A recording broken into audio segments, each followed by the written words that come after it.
Aby sme pochopili vodko, musíme sa vrátiť v čase. Nie do druhej svetovej, ale do roku 1998. Miesto činu? Minsk, Bielorusko.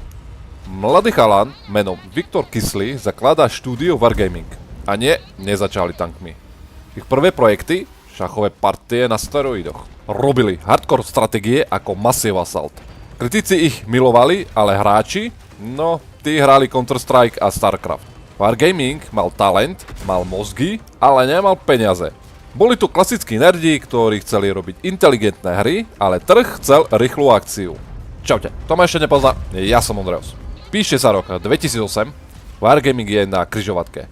Svet fičí na World of Warcraft. Každý chce byť elf alebo trpaslík. Aj Wargaming začal vyvíjať vlastnú fantasy MMO hru. Mali už hotové modely orkov a čarodejníkov. Ale potom si Viktor a jeho tým sadli, dali si vodku, pravdepodobne, a povedali si: počkať, na trhu je 500 hier s elfmi. My sme z bývalého Sovietskeho zväzu, čo máme radi? Hysteriu a veľké hlučné stroje, predsa. A tak sa stal zázrak. Zahodili rok práce na fantasy hre do koša. Riskli všetko. Rozhodli sa urobiť hru o tankoch. Viete, aká bola reakcia vydavateľov a investorov? Smiech. Vraveli im: tanky? To bude pomalé, to bude nuda. Nikto nechce jazdiť 20 km za hodinu a čakať 10 sekúnd na nabitie. Všetci im predpovedali krach. Tanky sú pre detkov, hovorili. Výzvy boli brutálne. Nikto predtým neurobil MMO strieľačku s takou komplexnou fyzikou pre toľko hráčov naraz. Ich Big World Engine sa potil krvou. Ako donútite bojovať tank z roku 1941 proti tanku z roku 1945 tak, aby to bolo férové? Odpoveď? HP bar, čiže životy. Realizmus musel ustúpiť zábave. Ak by to bolo realistické, jeden zásah by znamenal koniec hry a odinštalovanie. 12. augusta 2010 hra vyšla v Rusku a stalo sa niečo, čo nikto nečakal. Servery takmer zhoreli. Nie od prehriatia, ale od náporu hráčov. Ukázalo sa, že slovanská duša a neskôr aj celý svet má slabosť pre tanky.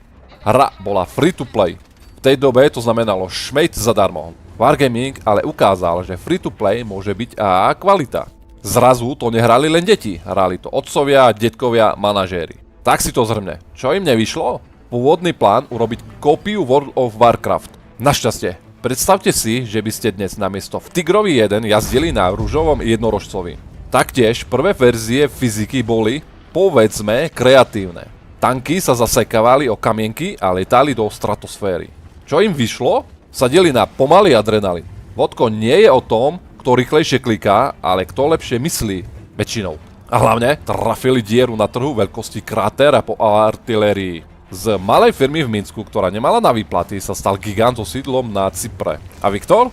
Ten sa už asi o cenu rožkov v potravinách nestará. A to všetko vďaka tomu, že v roku 2008 povedal nie orkom a áno pasom. Prečo to uspelo? Pretože tanky sú cool, bodka. Ale Wargaming urobil niečo geniálne. Zaviedol tier systém. Úroveň 1 až 10. Začínate s traktorom, na ktorom je prilepená puška a končíte s monštrami, ktoré v reálnom svete existovali len na papieri. Pretože inžinieri zistili, že postaviť 200-tonový tank je logistické peklo. Poďme na to hlavné. Prečo pritom trávime tisíce hodín? Kvôli mechanikám, ktoré sú z mesov fyziky a čiernej mágie. Spotting, alebo inak povedané dohľad. V realite vidíte tank, lebo je to obrovský kus železa. Vo vodku?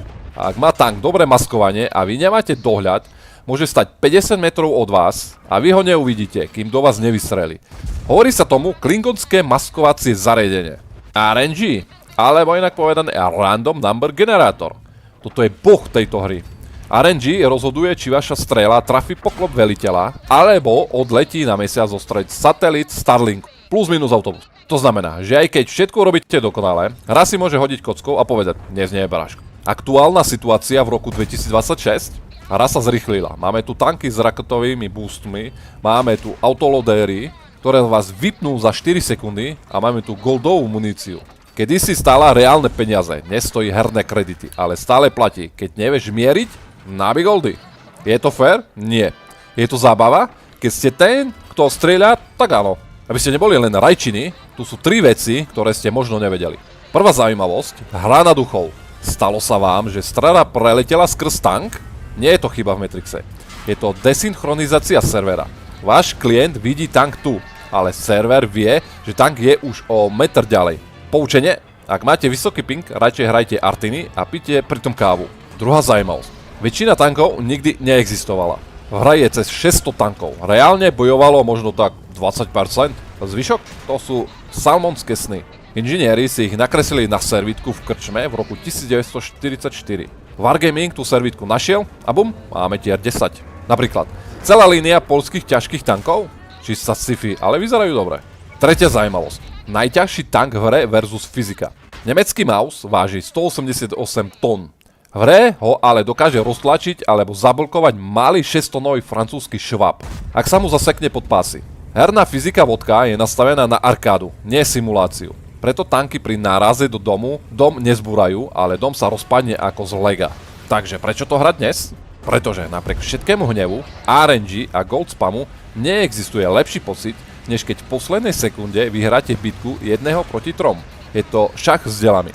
Je to o uhlovaní panciera a znalosti map a trpezlivosti. Ešte tu mám malé tipy pre vás na prežitie. Nehrajte sami. Nájdete si chatu, vo dvojici sa predsa nadáva lepšie. A v trojici si môžete doplňať nadávky. Učte sa mapy. Vedieť, kde je kopeček, je dôležitejšie, než mať najlepší tank. Vypnite chat. Vážne. Vaše duševné zdravie sa vám poďakuje. A neskôr mi môžete za to poďakovať. World of Tanks je fenomén. Je to múzeum, v ktorom exponáty po sebe strieľajú. Ak ste to ešte neskúsili, sťahujte. Ak už hráte, prajem vám dobré RNG a málo Artin. Mám tu pre vás dohodu. Ak tu bude 30 lajčíkov, pripravím pre vás 20 zaujímavostí o vodku. Tak, šup lajkovať toto videjko, aby som mal čo robiť po večeroch.